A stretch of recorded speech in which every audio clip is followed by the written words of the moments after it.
Hola amigos, nuevamente Just Green con ustedes. Carolina y yo nuevamente complacidos de tenerlos siempre en esta aula virtual, en esta sala a la distancia, compartiendo conocimientos, saberes y muchas anécdotas, información y datos importantes. Hoy vamos a hablar de la huella del carbono, la segunda huella. Hablamos la de huella verde y la próxima semana tenemos la huella hídrica. Quédate para que comparta con nosotros esta bonita experiencia.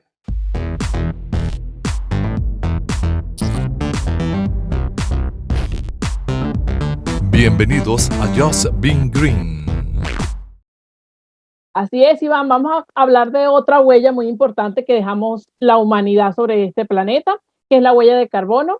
Como el nombre lo dice, si se refiere a carbono, se refiere a los gases o emisiones de CO2 que generamos en la atmósfera.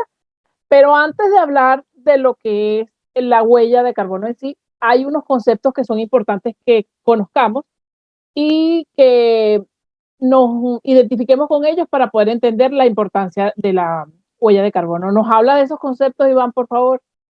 Los gases de efecto invernadero son unos gases que no son deseables en la atmósfera, ya que ayudan a represar, a contener el calor en la Tierra.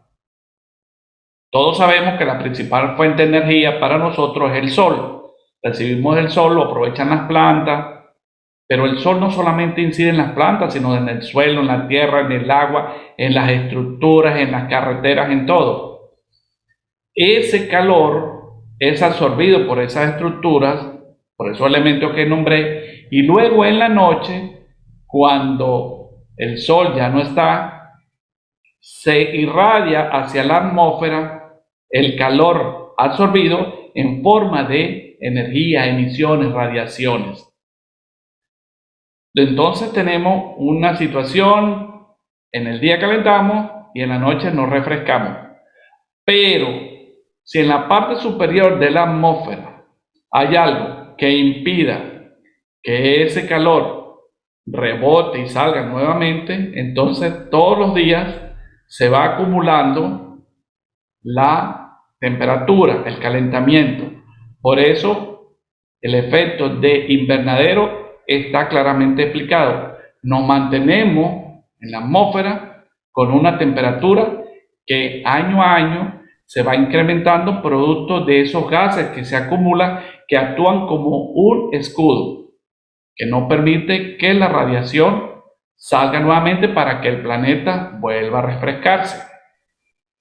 Así es, y cuando ocurre ese efecto invernadero que nos explicas, Iván, empieza a ocurrir algo que escuchamos mucho en las noticias últimamente, que es el llamado cambio climático. ¿Pero por qué el cambio climático? Porque el ciclo de la lluvia, el ciclo, las mareas, por supuesto, al cambiar las temperaturas entre los aires fríos, los aires calientes, en el ambiente, cuando rompemos ese equilibrio por esa acumulación de temperatura que los gases nos impiden que se liberen, comienza a romperse el equilibrio normal de la naturaleza y comienza a lo que nos ha llevado a lo que es el cambio climático. Es decir, que los ciclos del clima, los lugares fríos ya están calentándose, entonces eso se traduce en ¿qué?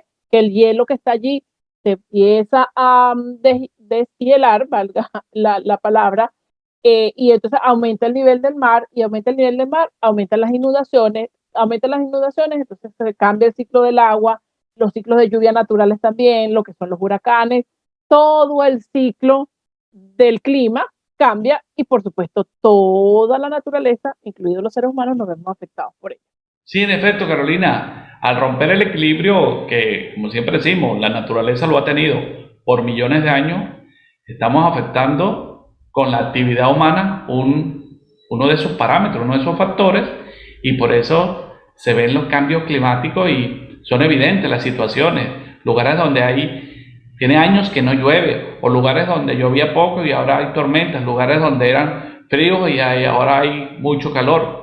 Y bueno, date cuenta que recientemente, para la fecha de grabación de este video, estamos hacia el hemisferio sur, en la época de invierno, pero hacia el norte, obviamente, está el verano, y hemos tenido como Gran Bretaña y esos países europeos, España, han tenido problemas de mortandad de personas por las altas temperaturas que han sobrepasado los 44-45 grados centígrados. Esos son evidencias reales, actuales, del cambio climático. Sí, así es, y lo vemos también en las inundaciones muy frecuentes que, como dices tú, en lugares donde no habían, ahora están apareciendo. Las temporadas del año también duran, las temporadas del invierno, el verano, se extienden o se acortan. Entonces, eso afecta todo, afecta la economía, afecta la producción de alimentos, etcétera, etcétera, y nos impacta a los humanos, pero no solo a nosotros, nos impacta a todos los animales que no pueden migrar, porque nosotros podemos prender el aire acondicionado, podemos prender la calefacción o el calor de una chimenea, pero los animales no lo pueden hacer, entonces se empiezan a extinguir más especies, entonces el ciclo de impacto es muy alto y por eso se estima que si seguimos como vamos, al ritmo en el que vamos, entonces la temperatura va a subir 2 y 3 grados, que es inmanejable para nosotros, porque aunque suena un poquito 2 y 3 grados, 2 y 3 grados, recordemos la temperatura es un valor exponencial, entonces eso cuando crece 1 grado es mucho más de lo que nosotros podemos apreciar en números, ¿no? Sí, y lamentablemente el hombre tiene el 95% de la responsabilidad sobre el cambio climático y de la generación de gases de efecto invernadero. Hay unas situaciones que son el tiempo climático, son el tiempo que tienes a diario en tu ciudad, en tu lugar donde vives, y que puede ser diferente hoy, mañana. Normalmente hay pequeñas variaciones, pero también está la variabilidad climática, esa que se vive de mes a mes o entre meses de diferentes años y entre años. Pero ya cuando viene el cambio climático es producto de la acción permanente y su resultado se refleja en años y en décadas. El cambio climático no es que esta mañana estaba en 21 grados y en la tarde me llegó a 28, es una variación diaria. Son esas comparaciones que vemos y que hacemos de años a años y que están relacionados con lo que tú dijiste, el deshielo de esas grandes masas de hielo, de esos icebergs, que son hielos que tienen millones de años y que en la actualidad están desapareciendo. Entonces hay mucha diferencia entre eso. El cambio climático es el que más nos preocupa porque es el que se mide en grandes periodos de tiempo y posiblemente para reaccionar ya es tarde. Entonces debemos tomar conciencia. Pero Carolina, explícame qué es la huella del carbono. Ok, la huella del carbono es la cuantificación de la cantidad de emisiones de esos gases de efecto invernadero, pero medidas en CO2 equivalente. Cuando hablo de cuantificación es en numeritos, que digamos en numeritos cuánta es la cantidad de emisiones de CO2 que se generan producto de nuestras actividades humanas.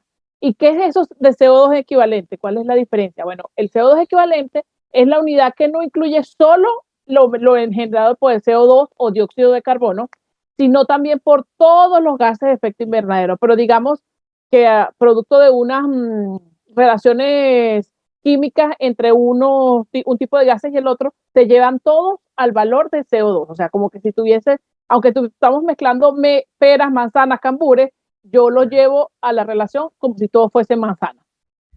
De manera que sea más fácil cuantificar a nivel global y que sea poderme comparar unos con otros.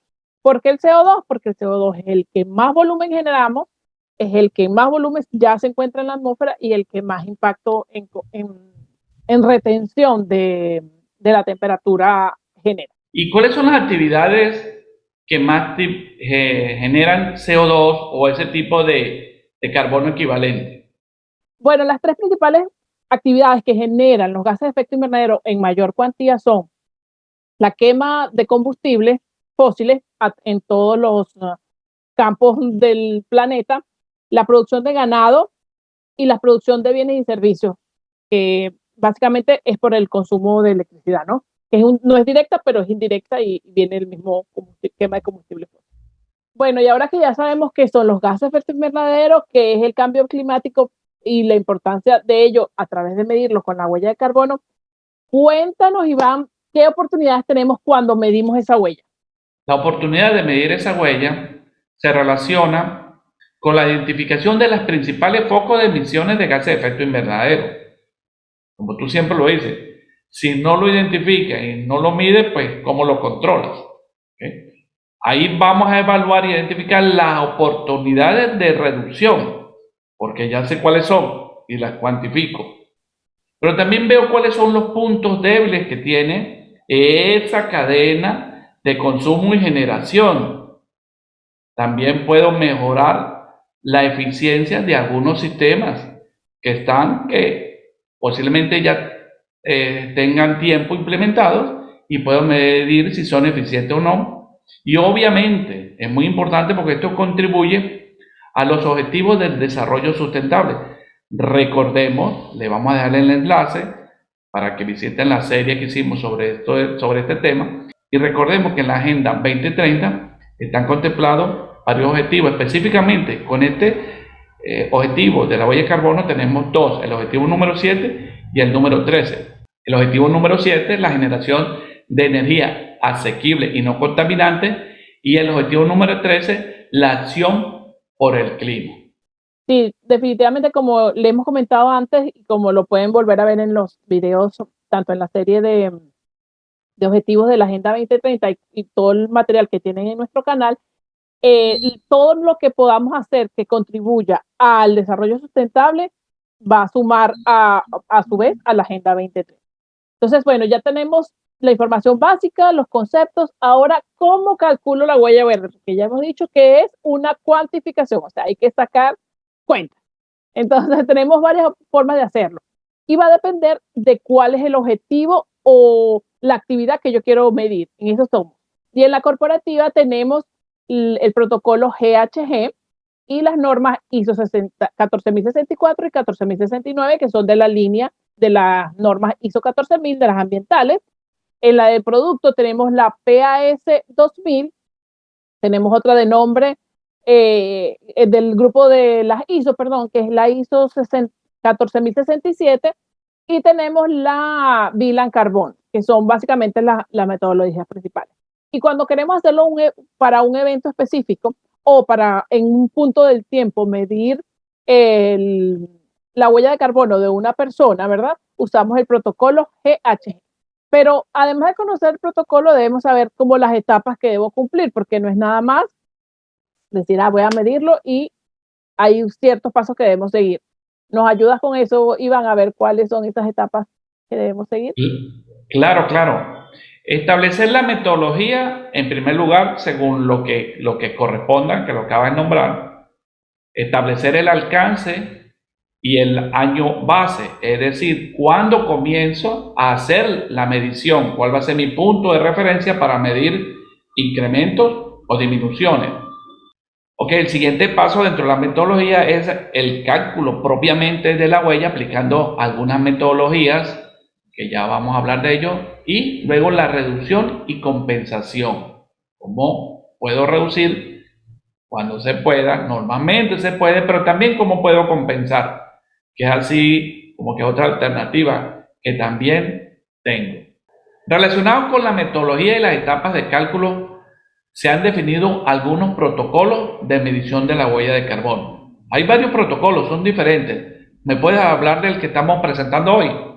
Sí, vamos a usar el protocolo de gas de efecto invernadero o el GHG, de acuerdo a sus siglas en inglés, y él utiliza tres principios básicos que van a estar comenzando a ser definidos. Es por el alcance del que se va a trabajar. ¿Por qué? Porque hay actividades en las que yo puedo influir directamente, en las que yo puedo influir indirectamente, y esa definición de si es indirecto o directo va a determinar mis acciones posteriores para lo que conversabas de cómo voy a reducir y cómo voy a compensar.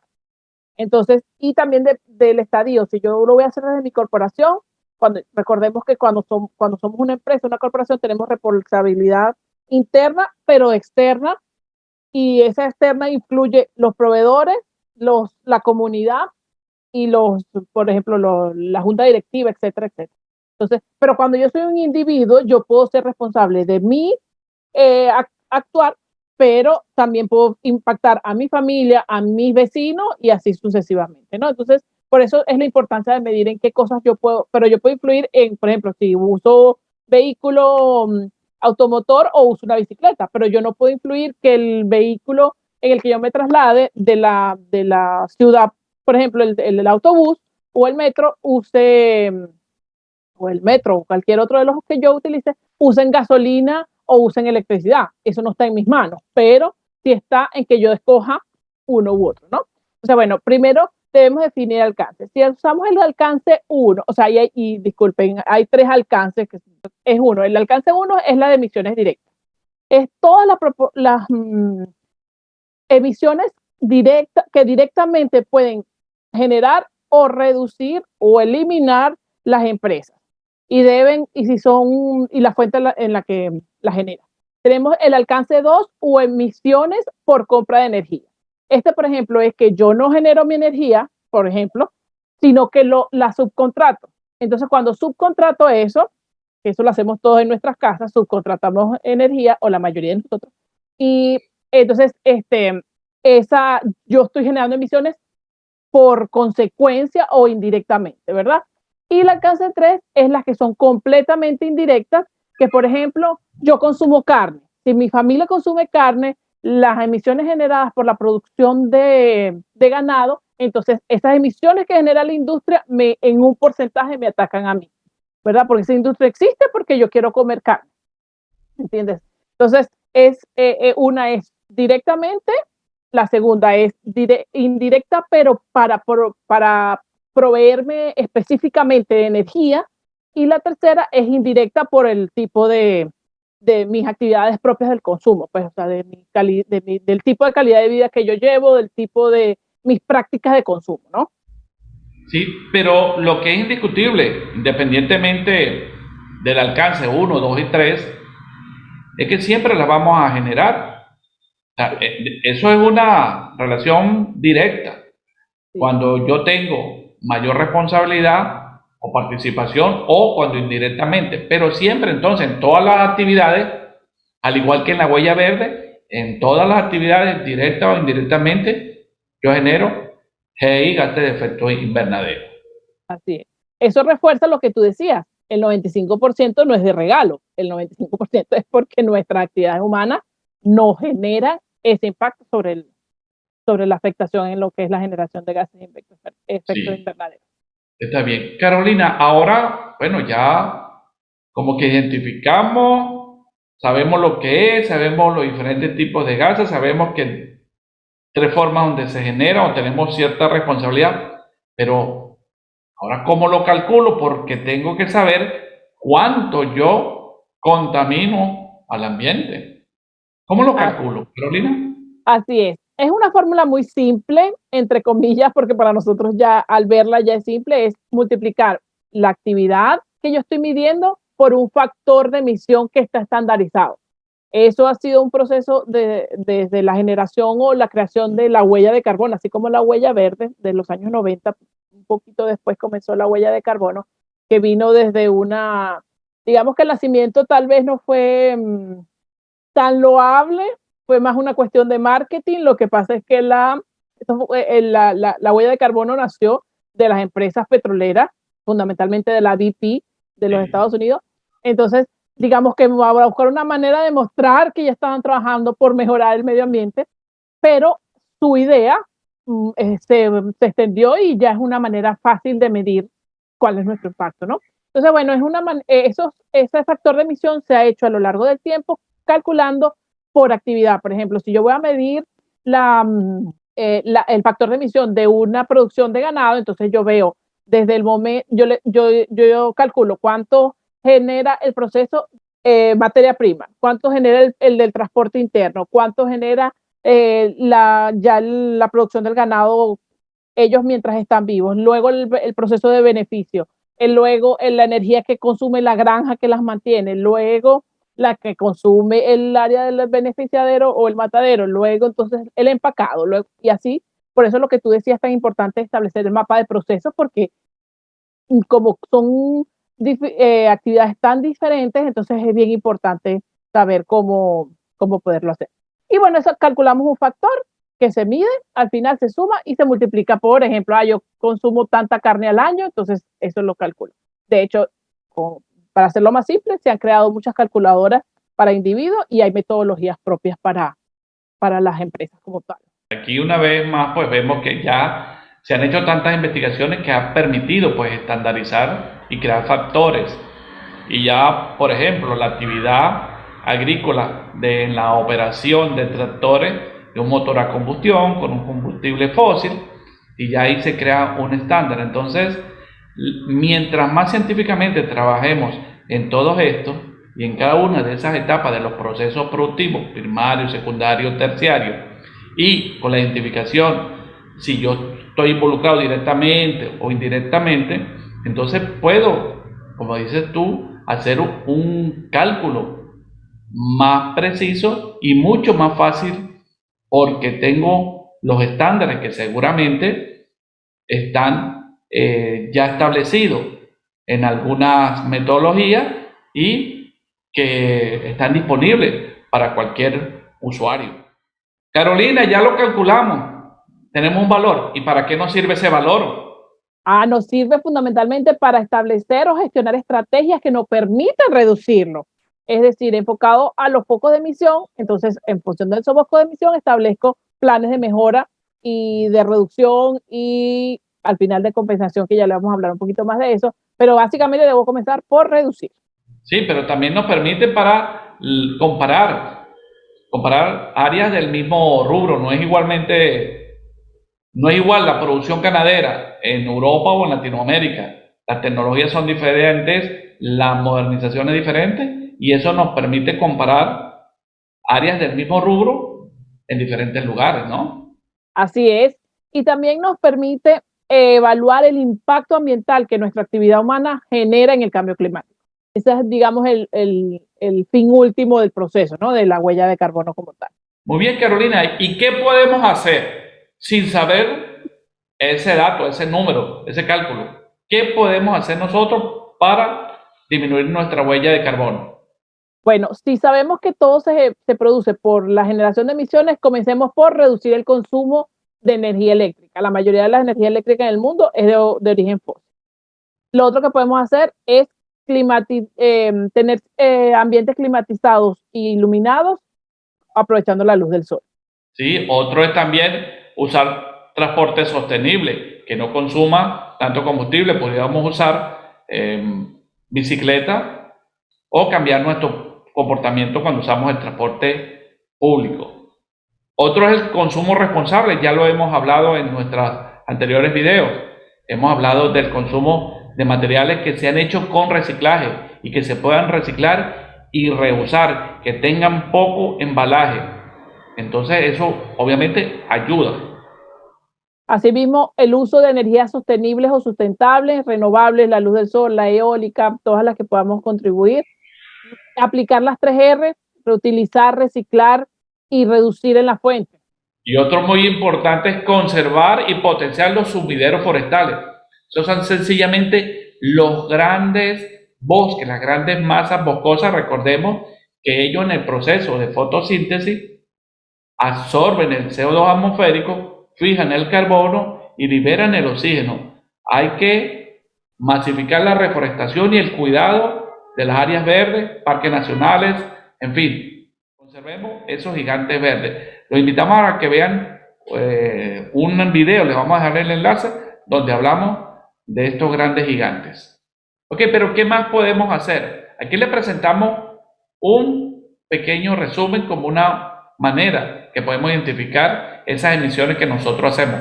Vamos a tratar con un ejemplo de una persona que vive sola en una casa de 100 metros.